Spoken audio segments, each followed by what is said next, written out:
this report. Good afternoon. I'm still reporting on the coup. Representative Trey Gowdy this morning told Maria Bartiromo that he has defended DOJ Secretary Jeff Sessions when it wasn't popular, but it's getting to the point where the FBI and DOJ's lack of response to subpoenas of 1.2 million documents is crossing the line. Gowdy says Congress has three tools to get the information they have been demanding. Number one, bring Sessions and Rosenstein and the head of the FBI in to testify before the committees on why these documents have not been produced in a timely manner. Number two, they can call John Culbertson, who controls the funding for the DOJ and FBI, and cut off the money. Or number three, the president can step in and start firing some folks. Gowdy also noticed that some of the worst offenders within the FBI, the Twitter lovers Peter Strzok and Lisa Page, are incredibly still on the FBI payroll. Why? Could it be that they could blow this scandal wide open if fired? What if they not only could blow open the deep state coup, but scandals regarding, the Kennedy assassination, or President Obama's transfer of billions of dollars in cash to the totalitarian mullahs in Iran, or, most importantly, the real Russian collusion scandal with the Clintons? Why are Strzok and Page still working at the FBI? Has nothing changed? Well, after a more than year-long investigation, the Inspector General will soon release its explosive report detailing how the FBI and the Justice Department mishandled the Clinton email probe while also probing President Trump. President Trump and House Republicans are accusing the DOJ of stonewalling lawmakers who are looking into the FBI's actions during the 2016 presidential election. The Justice Department says about 1,000 new pages are being turned over by tomorrow morning. This all comes amid new questions about the document that launched the FBI's Russia investigation in the first place. Joining me right now is the chairman of the House Oversight Committee, Trey Gowdy. He also sits on the House Judiciary and Intelligence Committees. Mr. Chairman, always a pleasure. Thanks so much for joining us this morning. Yes, ma'am. So we want to talk about where we stand right now. I'd like to get your take on that. I want to be clear. There are two different requests from Congress. One is the Bob Goodlatte subpoena. That's the one he subpoenaed. He talked about that on this program. And the FBI has responded by saying they're going to double the number of people getting those documents to you and your colleagues, including Bob Goodlatte. The other one is members of the committee want to see the FISA information to review fully unredacted electronic communication. What are you expecting to see? What do you want to see from that electronic communication, sir? Well, I think one of the requests is from Devin Nunes. That is the document that kind of initiated the entire investigation. I've actually seen it. I saw a heavily redacted version. I saw a less redacted version, but I have not seen a clean version. And I need to know what's behind those black lines, because it's really important how this investigation began, when it began, and what is the weight, what is the credibility of the evidence upon which this investigation was launched. And the Department of Justice and the FBI have that document. They won't let us see the clean version, and I'm struggling to understand why. So when you look at the unredacted version versus the redacted version, I mean, something really struck me recently, whereas we saw one unredaction, and it was about this cocktail party that Peter Strzok and Lisa Page were talking about, that a FISA judge, Judge Contreras, was going to be at, and Peter Strzok wanted to go to that party so that he could talk with Judge Contreras, all while they were trying to get this FISA warrant to spy on people from the Trump campaign. So that raises the question, well, if they were redacting something about a party where he was going to go meet a FISA judge, that's not national security, is it?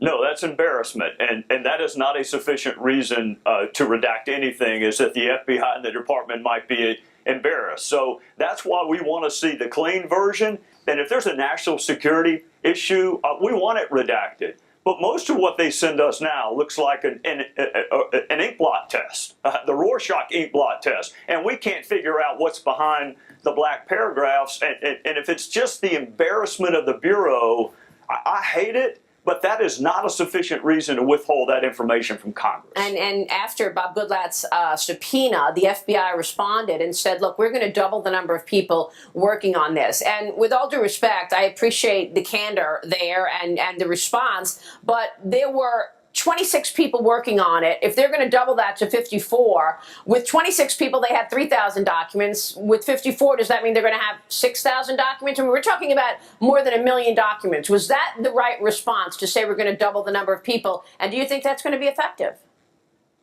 No, ma'am. I made an F in my last math class, but I think anything times 0 is 0. So if it's 26 agents and we're getting nothing, and if it's 52 agents and we're getting nothing, the result is the same. I mean, I don't care how many agents are working on it. It's really simple. You gave 1 million pages to the Inspector General. So take out the grand jury material and give us what's left.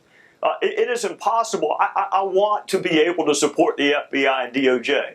But the world's premier law enforcement agency can't seem to operate a damn copying machine. That is inexplicable. I cannot help them explain 1 million documents to the Inspector General and a fraction of that to the entity who created and funds the FBI. So they're going to have to do better than 1,000 pages here and there. President Trump picked every one of these decision makers. Every one of them he picked. So I appreciate the tweets, the encouraging tweets to these folks.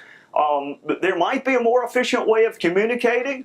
So if Congress is entitled to this information, we shouldn't get it in 1,000-page increments. The Inspector General has 1 million pages. Yeah, that's really interesting that President Trump chose many of these people in these leadership positions. What is that to say? You would think that they want to be independent thinking and they want to respond to Congress as they should. And yet the stonewalling seems so obvious. Yeah, well, we don't grade based on effort at this stage in life. We don't grade based on participation. I grade based on results. You gave Michael Horowitz 1 million pages, okay? Take out the grand jury material. We're not entitled to it. It's legally protected. If there's another legal argument for any of the other documents, make that argument. But it should be 1 million minus grand jury and then turn over the rest to Congress. And we've gotten, what, a couple 1,000 pages, and we've been at this for about 5 months? I can tell you this, Maria, every member I have talked to is frustrated. Some of us have actually been somewhat muted in expressing our frustration because we want the documents and not the drama. But I can tell you, come next week, I talked to Chairman Goodlatte 2 days ago. We are tired of being patient. We want the information, or we want a really good explanation for why you're not producing. So what if you don't get it? What do you have? What tool do you have to actually demand that you actually get what you should be looking at? What we have happens three next week? tools. We have 3 tools. We can bring them in. We can bring the Attorney General, the Deputy Attorney General, the head of the FBI in before really frustrated members of Congress, and they can explain publicly to us why they gave the Inspector General 1 million pages of material and they've given us a fraction of that. We can call John Culbertson, who controls the funding for the Department of Justice and the FBI, because that seems to get their attention. Or the person who actually hired Jeff Sessions, actually hired Chris Wray, actually hired Rod Rosenstein, and who, by the way, also controls the executive branch, might want to communicate to them that he is displeased. Yeah, I can understand why you want to see the electronic communications, because during the 2016 election, it was quite an extraordinary period, as we all know. There were 2 investigations going on. There was an investigation into Hillary Clinton's email usage, and then there was an investigation into Donald Trump and his campaign and whether or not there was collusion with the Russians. The same people at the FBI were working on both of those investigations,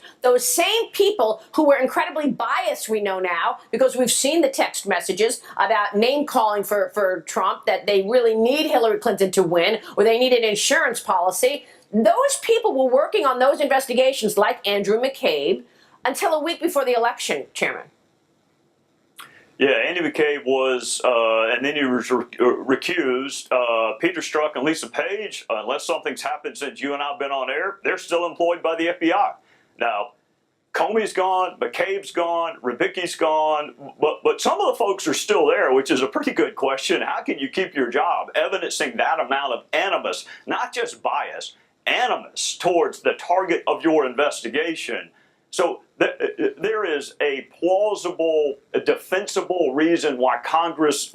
You've already got a U.S. attorney from Utah looking into this. You've already got the inspector general. With all due respect to both of them, they didn't create the FBI. They don't fund the FBI, and they don't have a constitutional responsibility to provide oversight.